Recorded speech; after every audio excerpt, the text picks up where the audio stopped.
Lo dijo él. A primera hora.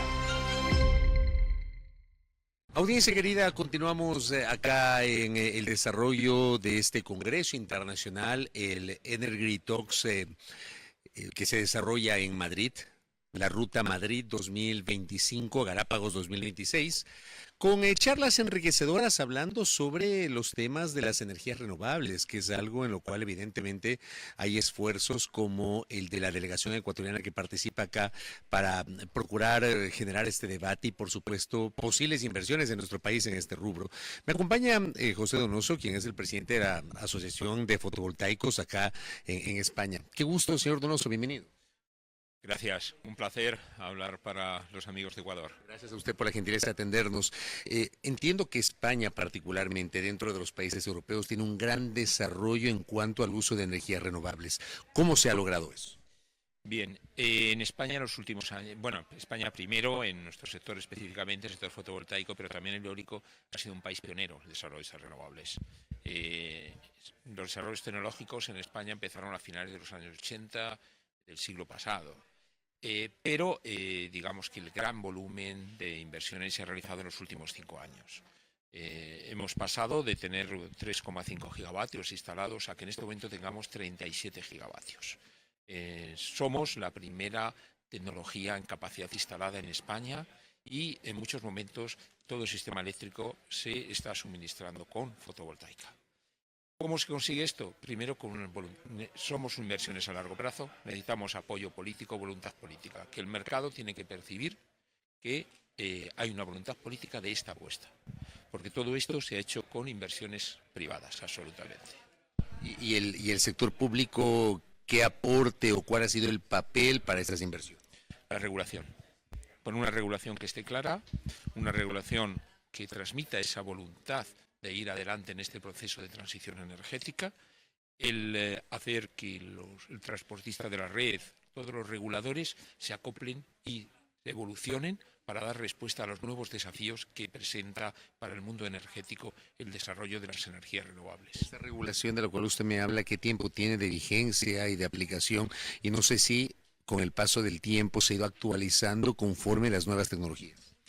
Es un proceso constante.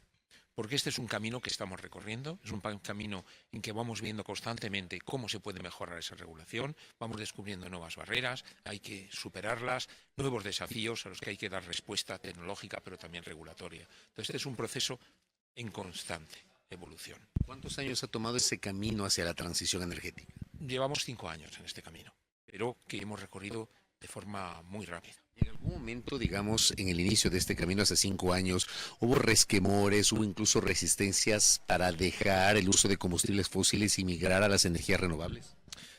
Obviamente todo proceso ha sido una auténtica revolución y toda revolución genera una reacción. Siempre que hay una tarta, hay que repartirla, siempre hay resistencias.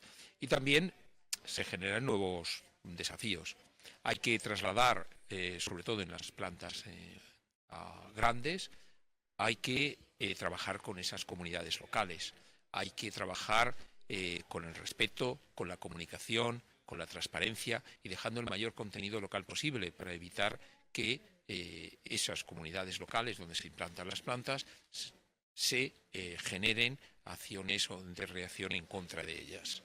En general, son muy bien percibidas, son una oportunidad especialmente en nuestro país tenemos unas zonas de la España rural en las cuales hay pocas oportunidades de desarrollo económico y la energía fotovoltaica está llegando ahí y les está dando una oportunidad y un optimismo hacia el futuro. Cuéntale a la audiencia, sobre todo a nosotros, a quienes seguramente nos están mirando y escuchando, ¿qué es la energía fotovoltaica? Y le digo esto porque en el Ecuador todavía como que es muy incipiente el debate respecto de las energías renovables. Obviamente tenemos que apuntar a aquello. Hay algunas experiencias, por ejemplo, en el sur del Ecuador se utiliza la energía eólica. El año pasado enfrentamos una situación de crisis energética muy complicada y se empezó a hablar del uso de energías alternativas, pero eso todavía está, digamos, de modo incipiente. ¿Qué es la energía fotovoltaica y cómo se expresa aquí? La energía fotovoltaica es una tecnología que permite captar la luz del sol y transformarla en energía eléctrica. Es energía solar, entonces. Es energía solar.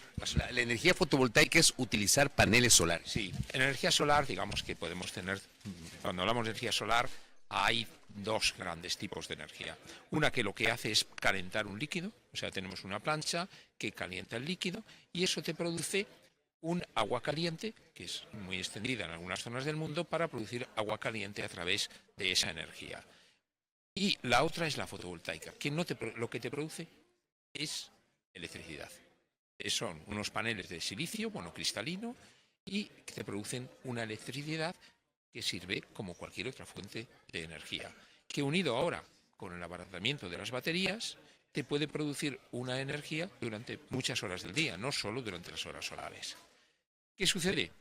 Que en este momento la energía fotovoltaica no es solo una forma de producción limpia, es con un recurso bueno, cuando nos movemos en 1900, 2000 horas al año de sol, es la forma más barata de producir energía eléctrica en este momento en el mundo. Por eso está teniendo este desarrollo tan espectacular en todo el mundo. Es la primera fuente de tecnología en que se invierte en el mundo. ¿Por qué hablamos de que es la energía más barata que se puede producir? Porque su coste es muy inferior al de otras tecnologías. Para que nos hagamos una idea, en el entorno europeo, producir con energía fotovoltaica puede rondar en torno a los 35 euros por megavatio hora. Una planta nuclear se mueve en torno a los 160. En la de gas oscila mucho, pero puede estar entre los 60 y los 80. La eólica se mueve según el viento. Según las horas de viento puede ser muy barata o si hay poco viento puede ser más cara. ¿Y la hidroeléctrica? La hidroeléctrica son inversiones a muy largo plazo. Son también muy baratas, pueden ser muy baratas, pero requiere una implementación demora mucho más. El construir una central. El problema social de hacerlas cuando son grandes y ese coste de inversión. De coste de operación, igual que las fotovoltaicas no tienen, porque es el sol, es el coste de inversión. Y el coste de inversión de la fotovoltaica es muy inferior al de la hidráulica. Por eso es la forma, en este momento, más competitiva. Ahora, es tan fácil, por ejemplo, ya hablando a nivel doméstico, ¿no? Es tan fácil ponerse un panel solar en la casa. Es una de las grandes ventajas de nuestra tecnología. Es muy simple. ¿Cómo se lo hace? A ver. Bueno, yo recomendaría siempre, estamos hablando siempre de una instalación eléctrica. Igual que alguien, si quiere cambiar algo de su instalación eléctrica, hay gente muy manitas, pero en general una persona llama a un electricista que se la haga en su casa. Igual esto. Simplemente es decirle al electricista a un experto electricista que venga y se lo instale. Pero ahora mismo, en los últimos años, se han desarrollado lo que se llaman sistemas de enchufar, que simplemente se compra uno el panel y ese sistema ya viene con un enchufe como cualquier aparato electrodoméstico y lo coloca en su balcón o en su terraza y ya le produce la energía eléctrica. En España esto no está todavía muy desarrollado, no se recurre mucho a este sistema, pero por ejemplo en Centro Europa o Alemania está teniendo mucho éxito. Yo me pongo a pensar, el Ecuador está en el centro del mundo, cae de forma perpendicular la luz del sol en el país. ¿Eso podría ayudar para el desarrollo de esta energía fotovoltaica? La producción no va en función del calor, va en función de las horas de sol que haya. No necesita mucho calor, al revés, funciona mejor con temperaturas entre 20 y 30 grados. A partir de 40 y tantos grados pierde un poco de eficiencia. Lo que necesita son horas de sol. Cuanto más horas de sol tenga el sitio, más rentable es la planta. Eso también es lo que da una oportunidad a países como España. En España una planta, como decía antes, tiene entre 1900 y 2000 horas. En el norte de Europa las horas de sol son 850, 900. Entonces una planta con el mismo coste tecnológico que produce el doble de horas, el precio del kilovatio hora producido es la mitad que en el norte de Europa. Y eso da la competitividad. Eso es lo que hace que en este momento tengamos tantas industrias intensivas y centros de datos que quieren venir a instalarse en España por ese precio barato que le da la fotovoltaica. En el caso de Iberoamérica, hemos hablado de lo que se ha hecho en España. ¿Qué se ha hecho en Iberoamérica? No sé si en los países de esta parte del mundo ya ha empezado a desarrollarse el uso de la energía fotovoltaica. Es muy irregular, depende de los países. Hay países como Chile, que han avanzado muchísimo, sobre todo en suelo.